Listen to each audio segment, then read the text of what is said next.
नमस्कार, मेरा नाम डॉक्टर रोहित अग्रवाल है। मैं एक इंटरवेंशन रेडियोलॉजिस्ट हूँ और अभी मैं मेदांता लखनऊ में काम कर रहा हूँ। आज हम बात करेंगे महिलाओं में होने वाली एक कॉमन परेशानी जिसे हम यूट्राइन फाइब्रॉइड्स बोलते हैं, यानी कि गर्भाशय में गांठ होना।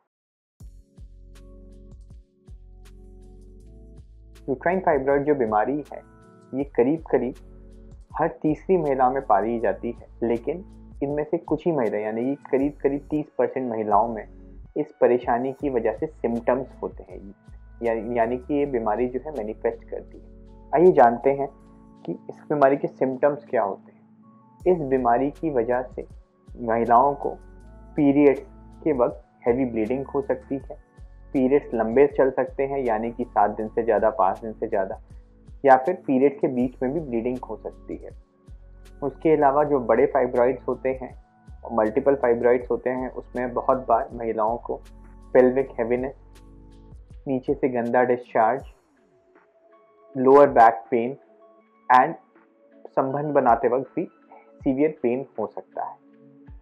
इन महिलाओं में मैक्सिमम जो पेशेंट्स होते हैं वो दवाइयों के माध्यम से उनको सिम्टोमेटिक रिलीफ मिल जाता है, लेकिन कुछ पेशेंट जो होते हैं या कुछ महिलाएं जो होती हैं जिसमें दवाइयों के माध्यम से हार्मोनल थेरेपी के बावजूद भी सिम्टोमेटिक ट्रीटमेंट नहीं होता है या उनकी कंप्लेंट्स बनी रहती हैं, उन महिलाओं को सर्जिकल ट्रीटमेंट की ज़रूरत पड़ती है।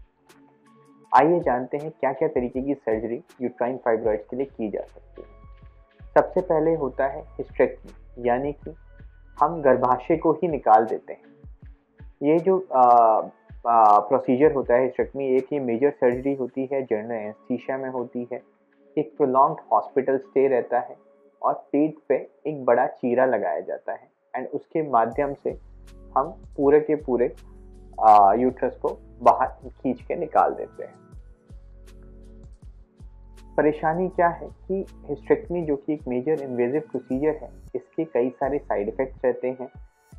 महिलाओं के अंदरूनी शरीर से गर्भाशय जो कि उनकी पहचान होती है, महिलाओं की पहचान होती है, वो निकाला जाता है और लॉन्ग टर्म हार्मोनल चेंजेस भी शरीर में आ सकते हैं। दूसरा ऑपरेशन होता है जिसे हम मायोमेक्टमी बोलते हैं, यानी कि ओपन सर्जरी करके यूट्रस में छेद करके या चीरा लगा के जो गर्भाशय में गांठें हैं केवल उनको बाहर निकालना।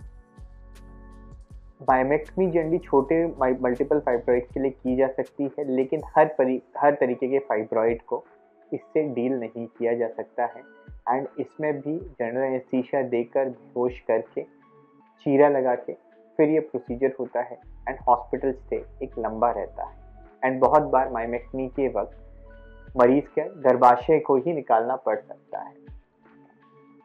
तीसरा जो प्रोसीजर है उसे हम बोलते हैं यूट्राइन आर्टरी एम्बोलाइजेशन। आइए जानते हैं यूट्राइन आर्टरी एम्बोलाइजेशन या यूट्राइन फाइब्रॉइड एम्बोलाइजेशन क्या होता है।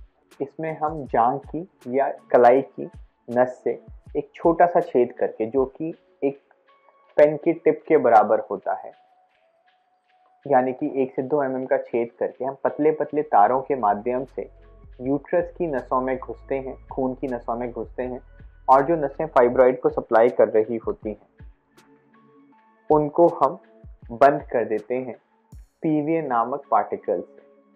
पीवीए नामक पार्टिकल्स ये हम अपनी भाषा में बोलते हैं। आप ऐसे मान लीजिए कि छोटे छोटे एम्बुलाइजिंग एजेंट्स होते हैं जो कि उन नसों को बंद कर देते हैं एंड उस नस को बंद करने की वजह से फाइब्रॉइड्स जो हैं वो धीरे धीरे करके श्रिंक करते जाते हैं और जो सिम्टम्स उसकी वजह से होते हैं, फाइब्रॉइड्स की वजह से होते हैं, वो ख़त्म हो जाते हैं। अच्छी बात क्या है, ये पूरा प्रोसीजर लोकल एनेस्थीसिया में होता है। किसी भी तरीके का एनेस्थीसिया देने की ज़रूरत नहीं पड़ती इस प्रोसीजर के वक्त।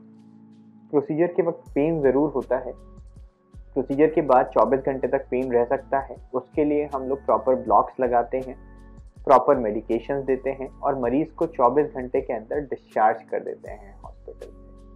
मरीज़ अपनी एक्टिविटीज़ 3 से 4 घंटे के बाद नॉर्मल एक्टिविटीज़ रिज्यूम कर सकते हैं एंड एक नॉर्मल जीवन का आनंद ले सकते हैं और गर्भाशय उनके पास उनके शरीर के अंदर रहता है एंड एक साइकोलॉजिकल एडवांटेज मिलता है फीमेल्स को कि जो यूट्रस है which is an integral part of their body, मतलब एक पुरुष एक और एक महिला में जो एक मेजर डिफरेंस होता है वो गर्भाशय का होता है, वो उनके साथ उनकी बॉडी में ही रहता है।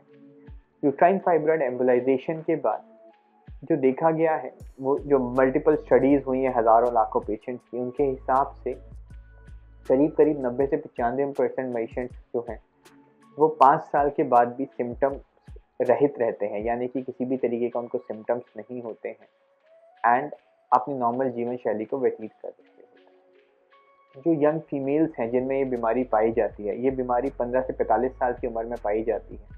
जो यंग फीमेल्स हैं वो रिकग्नाइज करें कि उनको ये बीमारी है, जाने, और अगर इमेजिंग पे फाइब्रॉइड आता है तो उसके ट्रीटमेंट के बारे में जाने। केवल हिस्टेक्टमी नहीं है, केवल मायोमेक्टमी नहीं है। इंटरनेट पे पढ़ें यूट्राइन फाइब्रॉइड एम्बोलाइजेशन के लिए, और अगर उनकी बीमारी यूट्राइन फाइब्रॉइड एम्बोलाइजेशन की मदद से कंट्रोल की जा सकती है तो क्यों ना यूट्रस को बचाया जाए। And let's together we should take a pledge and save the uterus. Thank you.